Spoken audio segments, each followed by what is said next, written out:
वजीर की जान पे बनी हुई थी। फकीर बात ही नहीं सुन रहा था। आखिर तवील मिन्नत समाजत के बाद फकीर ने सर उठाया। हाँ बोल, क्या कहना है? वजीर ने हाथ जोड़े और बताना शुरू किया कि 1 महीना पहले हमारे बादशाह सलामत ने अचानक दरबार में एक सवाल उछाला कि कामयाब किरदार के लिए तरबियत ज़्यादा कारआमद है या माहौल। मेरे एक हम मनसब वजीर ने झट कहा कि आलीजा तरबियत, जबकि मैंने उजरत में कहा जनाब माहौल। माहौल तरबियत पर फोकियत रखता है।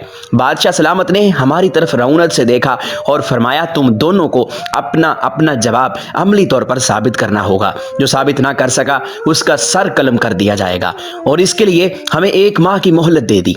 हम दोनों अपने जवाब की अमली ताबीर तलाशने में लग गए। मैं सोच सोच के पागल होने के करीब था, मगर कुछ समझ में नहीं आ रहा था कि 24 दिन बाद अचानक मेरे हम मनसब वजीर ने मेरी मौत के परवाने पर दस्तखत करते हुए दरबार में अपने जवाब को अमली तौर पर साबित करने की इजाज़त चाही।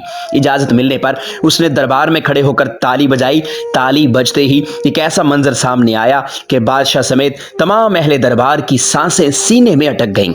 दरबार के एक दरवाजे से 10 बिल्लियां मुंह में प्लेटें लिए, जिनमें जलती हुई मोमबत्तियां थीं, एक कतार में खरामा खरामा चलती दरबार के दूसरे दरवाजे से निकल गईं। ना प्लेटें घिरी और ना मोमबत्तियां बुझीं। दरबार तारीफ और तौसीफ के नारों से गूंज उठा। मेरे हम मनसब ने बादशाह की तरफ देखा और बोला, हुजूर ये सब तरबियत ही है कि जिसने जानवर तक को इस दर्जा नज़्म ज़ब्त का आदी बना दिया।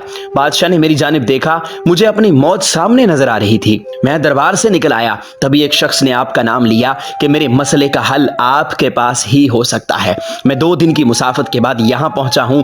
दी गई मुद्दत में से 4 दिन बाकी हैं। अब मेरा फैसला आपके हाथ में है। फकीर ने सर झुका लिया और आहिस्ता से बोला, वापस जाओ और बादशाह से कहो कि 30वें दिन तुम बड़े दरबार में माहौल की अफादियत साबित करोगे।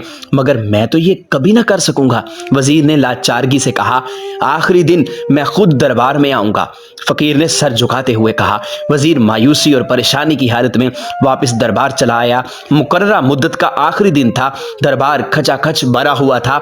वजीर का दिल जोर जोर से धड़क रहा था। सबकी नजरें बार बार दरवाजे की तरफ उठती थीं कि अचानक एक मफलूकुल हाल सा शख्स अपना मुख्तसर सामान का थैला उठाए दरबार में दाखिल हुआ।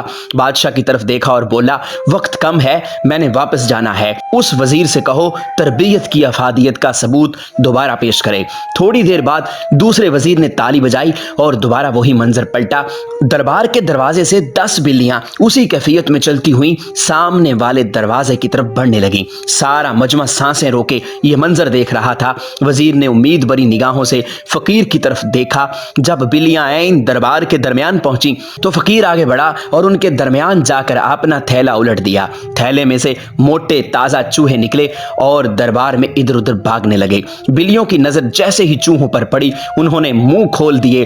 प्लेटें और मोमबत्तियां दरबार में बिखर गईं। हर तरफ भगदड़ मच गई। बिल्लियां चूहों के पीछे लोगों की झोलियों में घुसने लगीं। लोग कुर्सियों पर उछलने लगे। दरबार का सारा निजाम दरम बरम हो गया।